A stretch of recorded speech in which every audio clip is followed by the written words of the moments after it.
first of all, ask the questions, well, what do we need the skin of a car for anyway?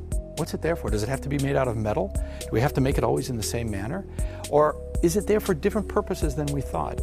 In reality, the aspects of crash and stiffness and ride handling can be handled in a space frame type vehicle entirely without the skin.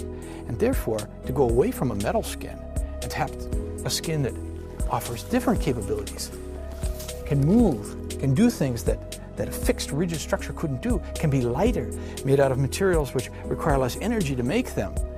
That's something that the Gina Light model brings as a question. Gina is an acronym, a set of letters that stand for geometry, shapes, and function, how things work, in N as a way of saying infinite number, of adaptations, meaning there's a lot of change possible. This started a whole chain of ideas within the company here that Gina became not just a model that became a shape or just about cloth as a skin. It became about a thinking process, a philosophy that said, let's do things differently. Let's let materials talk in a different manner.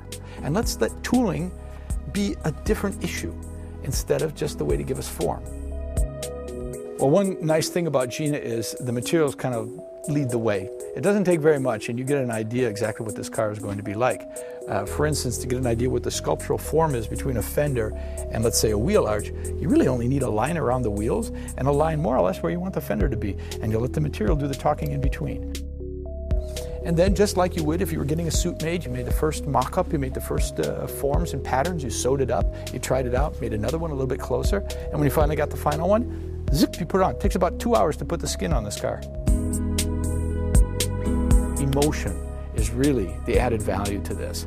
I mean, one way is saying you get better function or you get better alternative ways of doing things, but really we want to achieve a higher emotional plane out of this. And then finally, and I think this is to me one of the most importantly, and that is the level of humanistic content that we can bring with Gina in. Gina should be about the human in the loop, the human way of doing things.